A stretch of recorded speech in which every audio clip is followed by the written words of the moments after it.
नमस्कार दोस्तों, आप सभी का स्वागत है।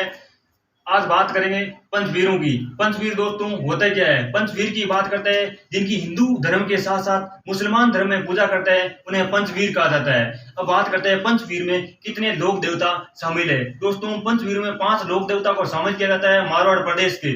उनमें से पहला आता है गोगा जी, दूसरा है हड़बू जी, तीसरा है रामदेव जी, चौथा है मंगलिया माँ जी और 5वां है गोगा जी।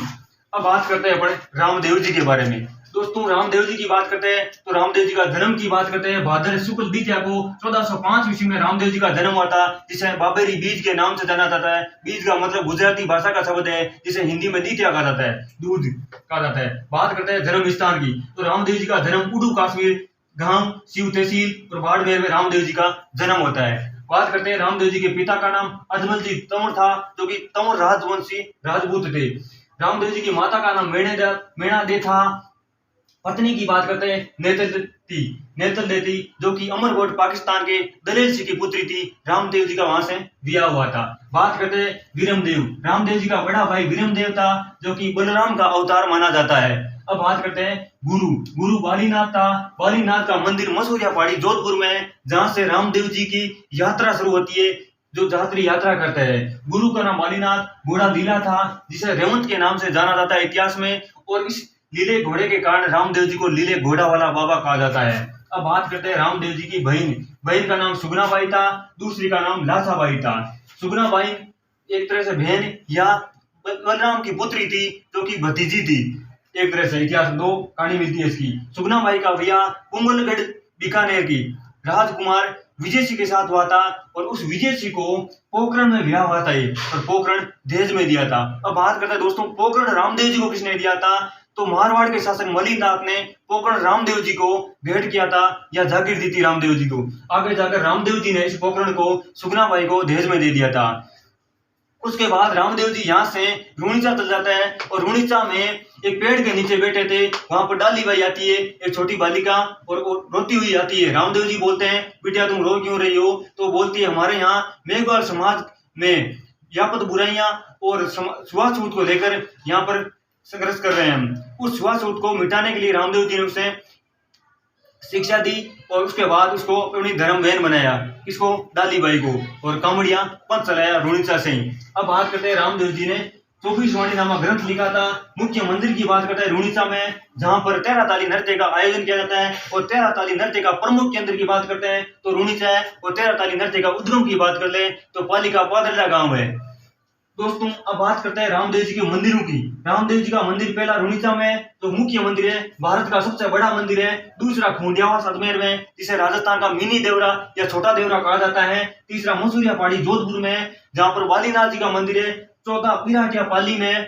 4 मंदिर राजस्थान में हो गए। अब बात करते हैं भारत में सबसे छोटा देवरा गुजरात में। गुजरात, राजस्थान, एमपी में लोक देवता रामदेव जी को सर्वाधिक पूजा जाता है। अब बात करते हैं रामदेव जी को अवतार। रामदेव जी को कृष्ण का अवतार माना जाता है, और अर्जुन का वंशज माना जाता है। मतलब वंशज तो अर्जुन के और अवतार कृष्ण।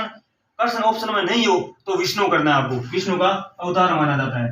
रामदेव जी को नेतल का भरतार, नेतल इनकी पत्नी थी, नेतल का भरतार कहा जाता है। रामसा पीर कहा जाता है, पीरूरा पीर कहा जाता है। पीरूरा पीर दोस्तों रामदेव जी को क्यों कहा जाता है? क्योंकि पीरूरा पीर इसलिए कहा जाता है कि मक्का मदीना से यहाँ से पंचपीपली नामक पहाड़ी पर रामदेव जी ने उनको प्रसाद दिया था। प्रसाद देने के बाद उन्होंने कहा था हम तो पीर है, आप तो पीरू रहे पीर हो।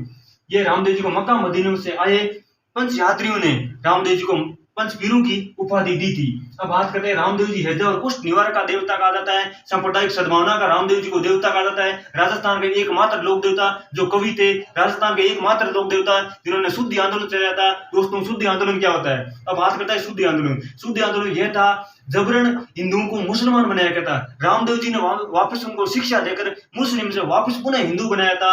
यही था शुद्धि आंदोलन।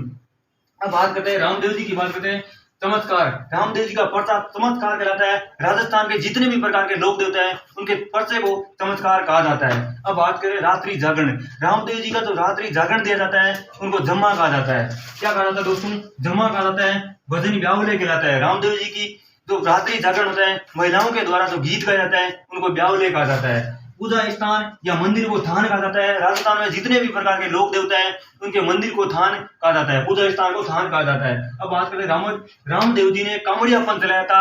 कांवड़िया पंथ की बात करते हैं, ये किससे प्रभावित होकर चलाया था? तो डाली बाई थी, उनको धर्म बहन बनाया था और उसके कहने पर कांवड़िया पंथ चलाया था। कांवड़िया पंथ क्या था? तो दोस्तों राजस्थान में यापत जो मेघवाल समाज में बुराइयां थी उन छुआछूत को समाप्त करने के लिए रामदेव जी ने कांवड़िया पंथ चलाया था। कहां पर चलाया था? रूणीचा में चलाया था। रामदेव जी के मेघवाल जाति के भक्त को रीकिया कहा जाता है। रीकिया कौन होते हैं? मेघवाल जाति के भक्त होते हैं। रामदेव जी की ध्वजा नेजा कहलाती है। 5 प्रकार की ध्वजा होती है। दूसरा एक नेजा नाम का नृत्य होता है जो भील जाति में किया जाता है और मीणा समाज का एक खेल नृत्य है। अब बात करते हैं सहयोगी। रामदेव जी के सहयोगी हरजी भाटी थे। हरजी भाटी रामदेव जी के साथ सर्वाधिक सहयोग किया था। प्रतीक चिन्ह को रामदेव जी की पगलिया कहा जाता है।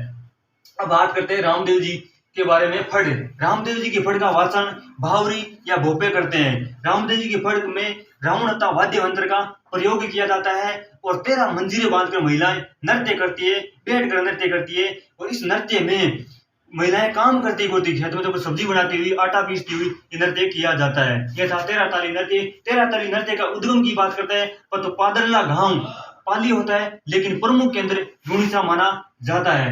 रामदेव जी की बात करते हैं दोस्तों तो मक्का मदीना वाली बात आपको बता दी मैं। और रामदेव जी के बारे में ये था वीडियो। जय हिंद, जय भारत।